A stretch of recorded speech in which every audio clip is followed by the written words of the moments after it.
Podcast Urdu की मोहब्बत में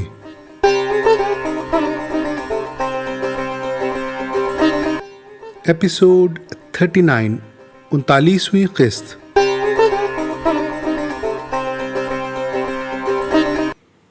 सलाम, आदाब, नमस्ते, सत श्री अकाल। रात के 8 बजे हैं। मैं देव हिंदवी आप सबका अदब और सुखन की इस महफिल में इस्तकबाल करता हूँ और खुशामदीद कहता हूँ। उर्दू की इस महफिल में आपसे मुलाकात होगी, बात होगी हर शुक्रवार और शनिवार यानी हर जुमे और हफ्ता रात 8 बजे। हम बात करेंगे हर उस बात पर जो बात उर्दू से जुड़ी हो, चाहे वो शायरी हो या लिटरेचर, तारीख़ हो या लतीफ़े या कुछ और। ये तय है कि बात मज़ेदार होगी, ऐसी बातें जो दिल को छू जाएं और लंबे अरसे तक याद आती रहें और दिल को गुदगुदाती रहें।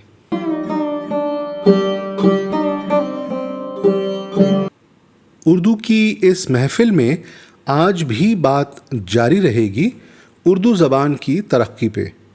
फिर हम बात करेंगे उर्दू के एक जाने माने शायर के बारे में, फिर एक छोटा सा किस्सा, उसके बाद एक लतीफ़ा और आखिर में एक यादगार शायरी के बाद मौके पे शेर। तो आइए शुरू करते हैं पॉडकास्ट उर्दू की मोहब्बत में।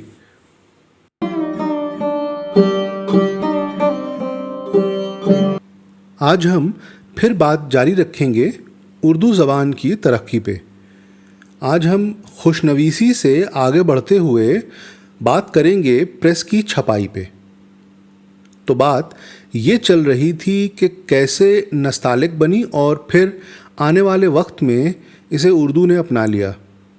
उर्दू ने हालांकि इसमें काफ़ी कुछ अपने हिसाब से बदला, जोड़ा और घटाया, मगर फ़ारसी की तरह ही नस्तालिक उर्दू की रस्मुल ख़त बन गई। मगर लखनऊ की खुशनवीसी ने प्रेस की तरक्की में जो काम किया, शायद कहीं की खुशनवीसी न कर सकी होगी। हमें नहीं मालूम कि हिंदुस्तान में सबसे पहले छपाई का काम कहाँ शुरू हुआ।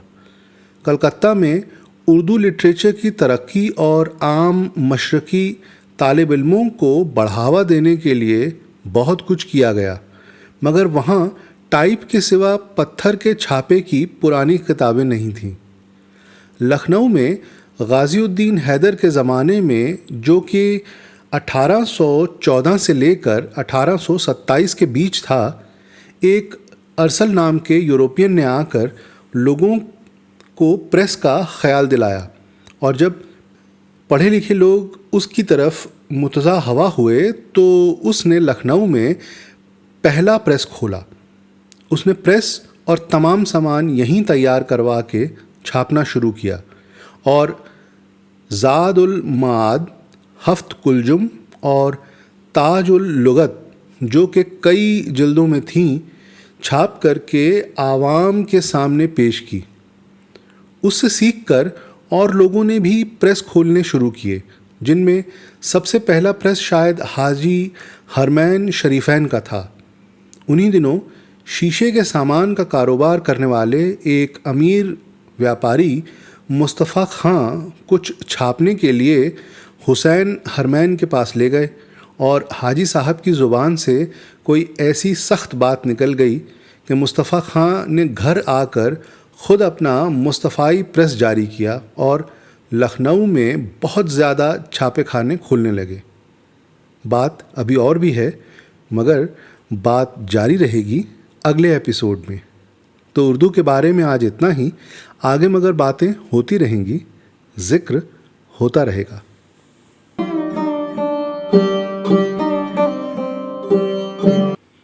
पॉडकास्ट के इस हिस्से में हम आज बात करेंगे उर्दू के एक अजीम शायर के बारे में।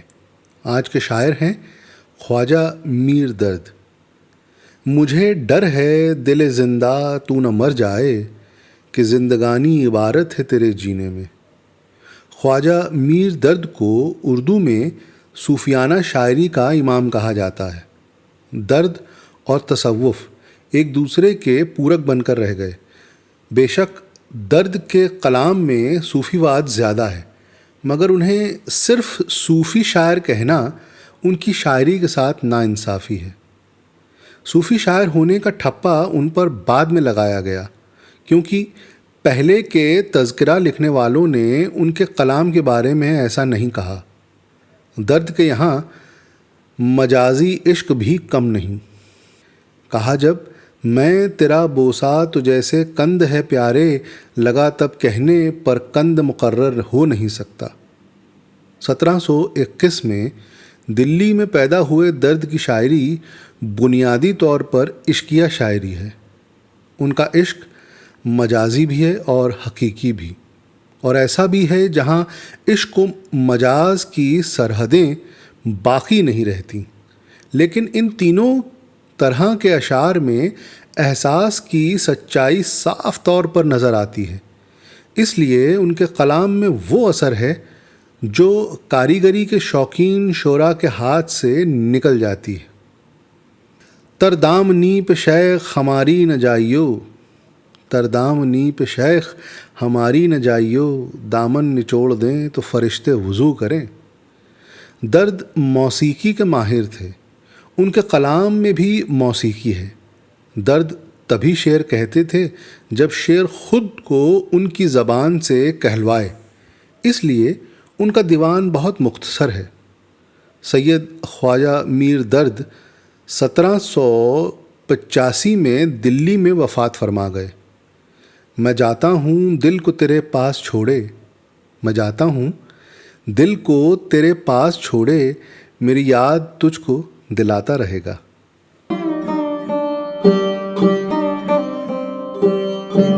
और अब वक्त है एक किस्से का। पिछली बार जो किस्सा हम आपसे कह रहे थे कि कन्नौज के राजा ने 10 सपने देखे और फिर उस पूरे वाक़े को महराम से कहकर उस बात का सही मतलब जानना चाहा, जो महराम ने राजा से कह सुनाया। महराम ने उन ख्वाबों के मतलब भी राजा को बतलाए। राजा के पूछने पर महराम ने सपनों के मतलब बताने शुरू किए। राजन, पहले सपने का वो महल ये धरती है और वो मरखना हाथी है एक दुष्ट राजा, जिसके पास सिर्फ नाम ही नाम है और कुछ नहीं। दूसरा सपना ये बताता है कि दुनिया की यही रीति है, एक राजा जाता है दूसरा आता है। तीसरा सपना जिसमें सफ़ेद कपड़ा नहीं फटता, वो सफ़ेद कपड़ा है आदमी की आस्था और चारों कोनों से उसे खींचने वाले हैं धर्मों के वो पुरोहित जो अपने को ही सही मानते हैं। एक अग्नि पूजक है, दूसरा देहकान, तीसरा यहूदी और चौथा है अरब। ये सब एक दूसरे के पूरक हैं पर विरोधी बने हुए हैं। चौथा सपना बताता है कि एक वक्त आएगा जब बुद्धिमान आदमी जिसने ज्ञान का पानी पिया है तुच्छ समझा जाएगा। बदमाश लोग उसे और प्यासा जानकर पानी के पास बुलाएंगे पर उसके साथ ठीक से व्यवहार नहीं करेंगे। वे उसे लांछित और अपमानित करेंगे और पानी ऐसे देंगे कि वो पी न सके। पांचवा सपना बताता है कि अंधों का जो खुशहाल शहर है, एक दिन दुनिया ऐसी ही हो जाएगी। तब विद्वान सेवक होंगे और मूर्ख मालिक। ज्ञान वृक्ष भी तब फल नहीं देंगे। विद्वान मूर्खों की सेवा करेंगे ताकि दुनिया खुशहाल रहे, पर वे सेवा करते हुए भी ये जानते रहेंगे कि वे एक झूठा नाटक खेल रहे हैं। छठा सपना कहता है कि एक वक्त ऐसा आएगा जब अमीर गरीबों को हिकारत से देखेंगे, यानी तंदुरुस्त आदमी व्यंग से मरीज से तंदुरुस्त रहने की दवा पूछेगा, पर जब गरीब उसमें सेवा करने का मौका चाहेगा तो वो नहीं देंगे। सातवें सपने का मतलब है कि 2 सिर वाला घोड़ा वक्त का प्रतीक है। ये वक्त ऐसा होगा जब गरीब आदमी को उसके लायक खाना नहीं मिलेगा और कुछ आदमी इतने स्वार्थी हो जाएंगे कि वे अपने अलावा किसी और के बारे में नहीं सोचेंगे। न गरीब को खाना मिलेगा न ज्ञान। आठवें सपने का अर्थ है कि एक वक्त ऐसा आएगा जब पानी से भरे हुए बादल सूरज को ढक लेंगे और गरीब उसे देख नहीं पाएगा। अमीर अमीर दोस्त होंगे, दोनों भरे घड़ों की तरह, पर गरीब खाली घड़े की तरह नमी भी नहीं पाएगा। 9वें सपने में जहाँ तंदुरुस्त गाय मरी बछिया का दूध पी रही है, वहाँ ये अर्थ है कि जब शनि तुला राशि में प्रवेश करेगा तो दुनिया शक्तिवान के पैरों तले कुचल दी जाएगी। गरीब और बीमार दुखी ही रहेंगे। लोग बातें करेंगे पर उनके दुखों को दूर करने की न कोशिश करेंगे न अपना धन देंगे। 10वें सपने में जहाँ सोता सूखा है और मैदान पानी से भरा है, उसका अर्थ ये है कि एक ज़माने में एक मूर्ख राजा होगा। उसकी आत्मा काले पश्चातापों से भरी होगी। वो बहुत धन जमा करेगा, पर जो कष्ट उसके कारण प्रजा पर पड़ेंगे उनसे धरती का चेहरा काला पड़ जाएगा। वो अपने सिंहासन को बचाने के लिए सेनाएं बनाता जाएगा, पर अंत में न सेनाएं रहेंगी न सिंहासन। और इतना बताकर विद्वान तपस्वी मेहराम उठ खड़ा हुआ और चलते चलते फिर राजा को आगाह किया कि सिकंदर नाम का विश्व विजेता आने वाला है।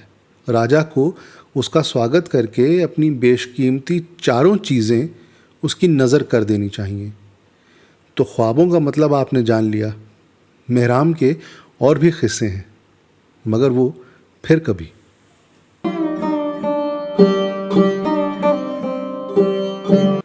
अब एक लतीफ़ा सुनिए। एक बार दिल्ली में रात गए किसी मुशायरे या दावत से मिर्ज़ा गालिब मौलाना फैज़ुल हसन फैज़ सहारनपुरी के हमराह वापस आ रहे थे। रास्ते में एक तंग तारी गली से गुज़र रहे थे कि आगे वहीं एक गधा खड़ा था।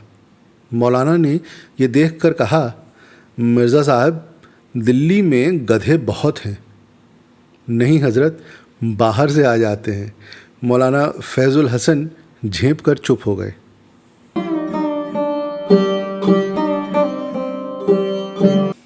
पॉडकास्ट के आखिरी हिस्से में अब वक्त है एक बेहतरीन शायरी का। आज के शायर हैं इस्माइल मेरठी। उनकी एक गज़ल पेश है। इसी बहर काफ़िया और रदीफ़ पे मोमिन भी गज़ल कह चुके थे। खैर, मुलाहिज़ा हो। वही कारवां वही काफ़िला, तुम्हें याद हो कि न याद हो। वही मंजिल और वही मरहला, तुम्हें याद हो कि न याद हो। मुतफ़ाइलुन मुतफ़ाइलुन मुतफ़ाइलुन मुतफ़ाइलुन, इसे वज़न कहते हैं शेर का, तुम्हें याद हो कि न याद हो। वही शुक्र है जो सिपास है, वो मलूल है जो उदास है। जिसे शिकवा कहते हो है गिला, तुम्हें याद हो कि न याद हो। वही नक्स है वही खोट है, वही ज़र्ब है वही चोट है। वही सूद है वही फ़ायदा, तुम्हें याद हो कि न याद हो। वही है नदी वही नहर है, वही मौज है वही लहर है। ये हबाब है वही बुलबुला, तुम्हें याद हो कि न याद हो। वही क़िज़्ब है वही झूठ है, वही ज़ुरा वही घूंट है।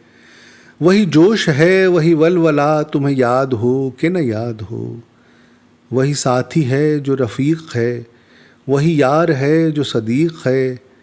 वही मेहर है वही मामता, तुम्हें याद हो कि न याद हो।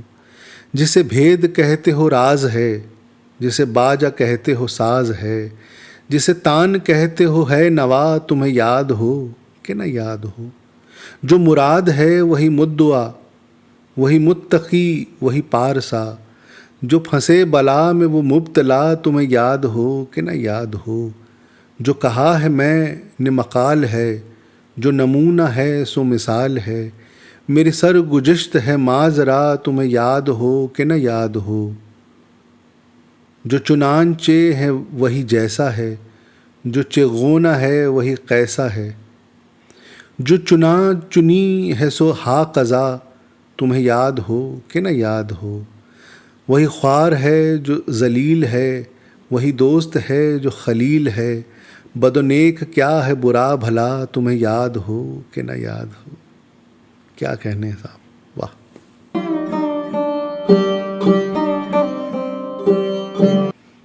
मौके पे शेर। आज का शेर है अंगड़ाई पर। इलाही क्या क़यामत है वो जब लेते हैं अंगड़ाई, मेरे सीने में सब ज़ख्मों के टांके टूट जाते हैं।